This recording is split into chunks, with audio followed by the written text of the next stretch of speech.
Jai Hoji Jai Shri Radhe. Today is day 90. And Surdas Ji Varta continued. Shri Vallabhadhish ki Jai Ho. Surdas Ji ki Jai Ho. Giriraj Dharana ki Jai Ho. Jai Shri Radhe. Vaishnav ko Jai Shri Krishna. Part 2. One day Surdas was walking on the road together with 5 or so Vaishnavas. They saw about 10 people playing the board game Chopar. They were all so intent on their game that they had absolutely no idea at all that anyone was coming down the road. Seeing this total mental absorption of the players, Surdas sang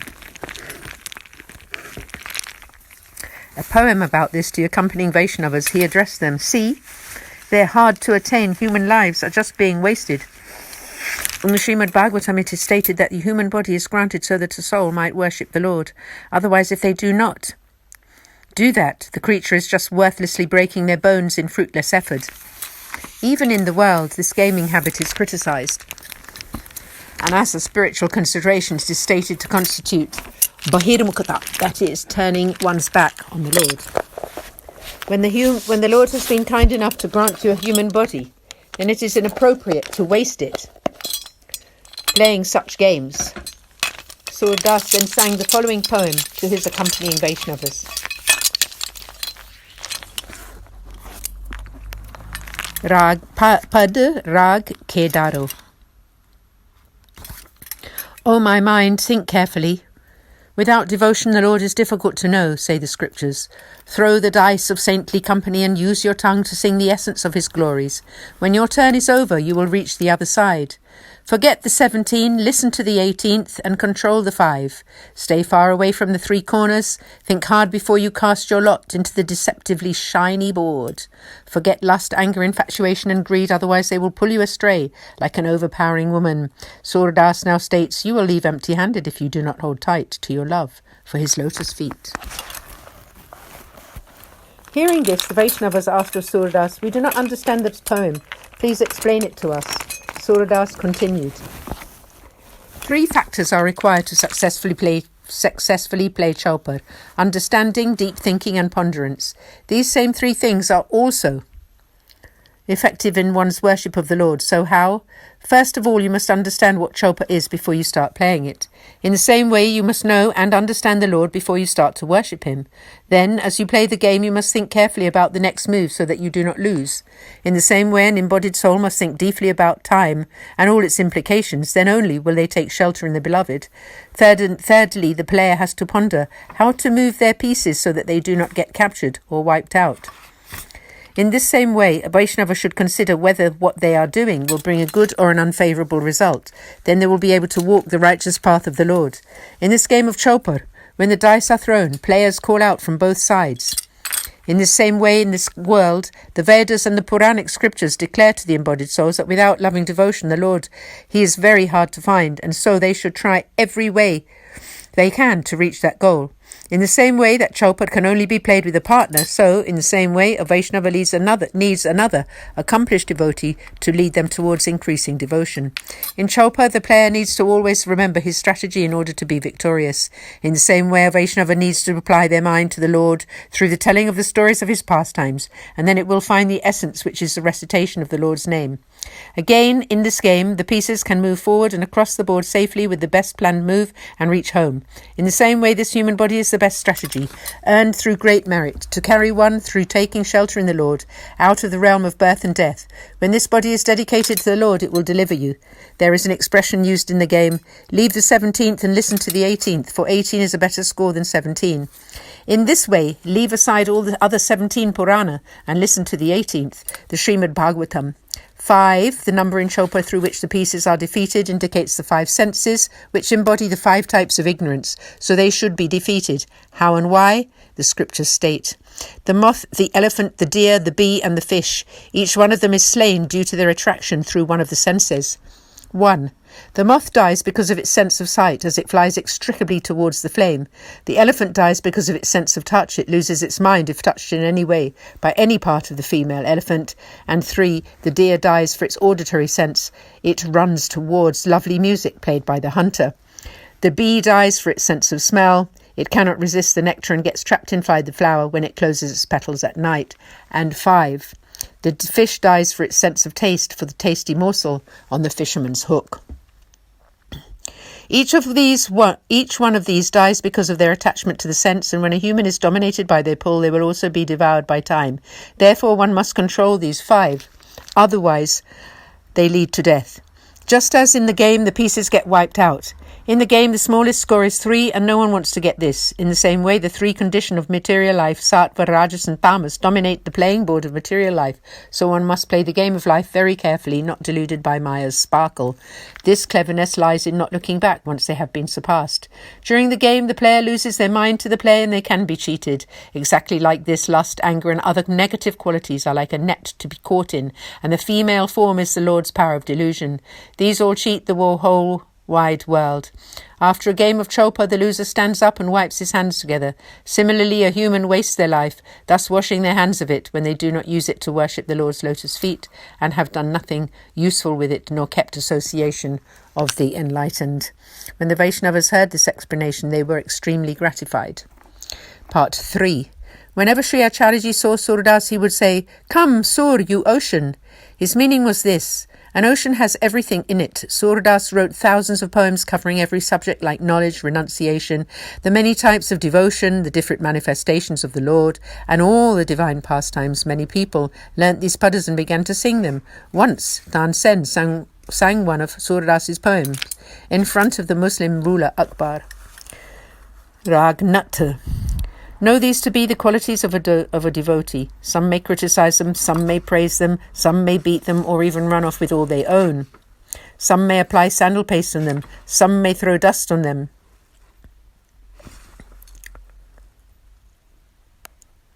Some may even bring them food to eat, some may call them an idiot or a sinner, and some may say how strange they are.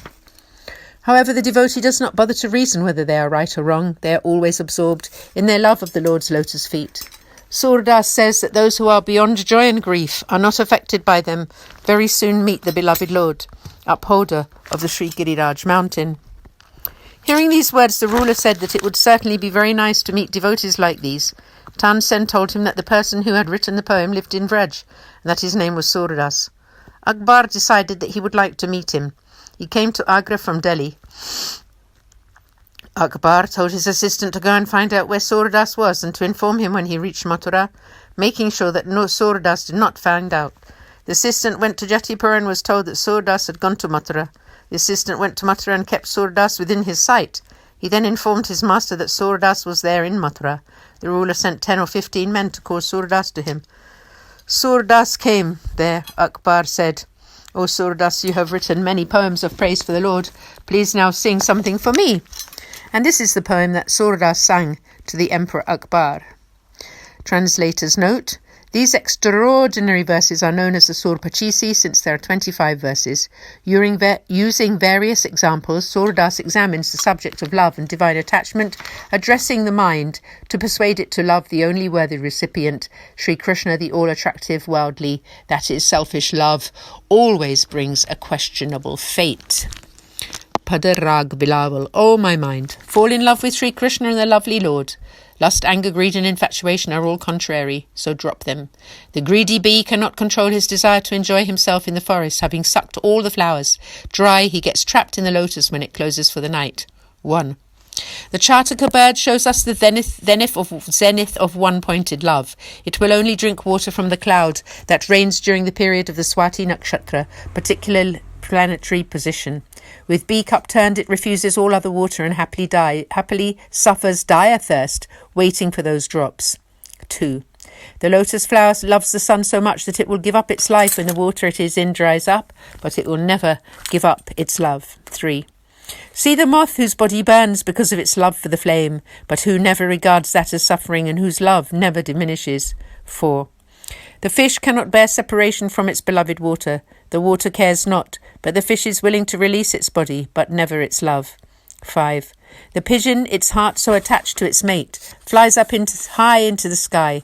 When it sees its beloved from up there, it swoons and falls to the ground, fighting for its breath. 6. Recall the love of the deer. When it hears this lovely melody played by the hunter, it stops still and will not go backwards even when the arrow comes straight for its chest. 7. Look at the actions of that foolish widow. She is willing to burn together with her dead husband's ghost on the funeral pyre. The fire does not douse her love for her deceased husband, and so she does not feel at all disturbed by it. 8.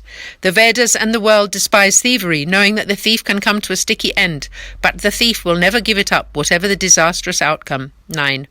The highest essence of life is love, but the sensuous mind gambles it away. Even when the body, mind, wealth and youth have all been lost, still it will not admit defeat. 10. You have gained the priceless jewel of this human birth, but you do not know what to do with it. You neither maintain nor sustain it. Every day you hear the divine teachings, but you do not follow. Are you not ashamed? 11. Shri Hari, the Supreme Lord of all, is always with you, for he is more precious than your life. He is your very life breath, but still you have totally forgotten him. 12. The Veda, the Purana, the Smritis, all the gods, men, in fact everything and everyone, all serve him alone, but you foolish idiot still disregard him. 13. I have searched for him in the birds, the animals, the fish and the moth. In fact, in all living beings, both in the water and on earth. To what extent can I describe them? 14. O mine, the beloved Lord is your most pure friend, the Lord of your very life energy. He is most merciful and a compassionate ocean of mercy. Your life is in his hands. 15. Listen, you rogue. Even when you were in the womb, a horrible environment when none of your limbs could move, the Lord of your life never gave up on you. Day and night, whilst you were in that room, he kept you safe like a palm leaf wrapped in a damped cloth, and then he took you out of there and gave you a mother's breasts to drink from. 17. The Lord who instilled you with consciousness has established within you all the 3 qualities and the 5 elements. He it is who has given you your feet, your hair, your hands, nails, eyes, nose and ears. 18. It is he who has given you a place to live, clothes to wear and food to eat. He has come and protected you on many occasions and has given you a mother and father, a brother, new tastes and new acquaintances. 19. It is he who has given you your spouse, relatives, associates, children, wealth and a home. However, you have become greedy and pleasure-seeking, your heart deluded by your lusty senses. 20. You have wasted all your youth in eating, drinking and wearing fancy clothes. Now you wake up from this swoon and have become fearful like the man who has slept the night through with his prostitute, waking up in fear of being discovered and has to run away. 21. As your comforts and wealth have grown, so has your lust. Your eyes are now becoming dim and no one remains your friend. 22. When the whole world finds out about your falsehood, you become infamous. No one would come to your aid when the servants of the god of retribution come to strike you down. 23. O you of impure, degraded, time-wasting character, no one will ever know of the unfortunate death that you face. Only a cretinous idiot tries to find happiness while forgetting Shri Hari. 24. What is the point of repeating this 100 times to you who have no shame? You have never even lifted a finger to honour the Lord. Says Surdas, you are a vulgar and ill-bred reprobate. 25. Bhav Prakash. The contents of this poem are such that just by recalling the words one will deserve the grace of the Lord and one's intelligence will blossom. One will gain detachment for the world and attachment to the Lord's feet. One will stay clear of bad company and have a liking for good association. One's affection and one's body will diminish and attachment to the material world will disappear. Love for the Lord is transcendental and through this poem it will flourish. Part 3 continued. Hearing this, the emperor was very happy. He decided to test Surdas by seeing if he would be willing to sing his praises. He addressed him. The Lord has made me the emperor. Most singers sing of my qualities. I always reward them most heartily. You are a good composer. Please sing my praises. Then I will give you whatever you ask of me. Surdas then sang this composition. Padara Kedaro. There is no place left in my heart. Sri Krishna, son of Nanda, has already filled it up. So how can anyone else enter? Whether I am walking, looking at anything whilst awake in the daytime, or even when I am asleep at night, his sweet enchanting form never leaves my heart even for a split second. Uddhav tried many reasonings and teachings to persuade me to adopt that yogic philosophy, but what can I do? My mind, heart and consciousness are full up with his love.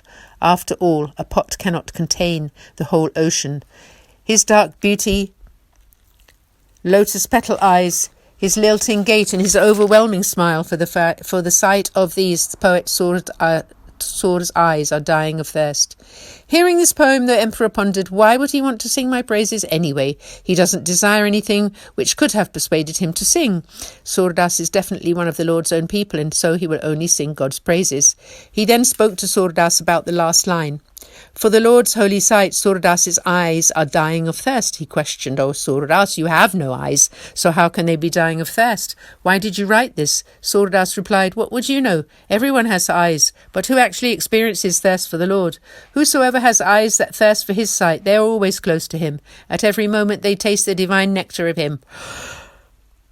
Divine nectar of his bliss-filled beautiful form. For that they are always dying of thirst." When Akbar heard this, he reasoned to himself that Surdas's eyes were actually within the Lord himself, and that he always sees the Lord and nothing else. He invited Surdas to accept a reward. He offered him a few villages and a lot of wealth. But Surdas accepted absolutely nothing. Akbar asked Surdas to at least ask him for something, and Surdas replied, "After today, never call me, and do not come to meet me." Bhav Prakash, the Emperor Akbar was quite wise. In his previous life, he had been a celibate man named Balmukunda. One day he drank milk that had not been strained and thus imbibed one hair from a cow. For this sin he was reborn as a barbarian meat-eater. I will repeat. The Emperor Akbar was quite wise. In his previous life he had been a celibate man named Balmukunda. One day he drank milk that had not been strained and thus imbibed one hair from a cow. For this sin he was reborn as a barbarian meat-eater. Jai Jai Shiva Labhadisha Ki. Jai Shri Krishna.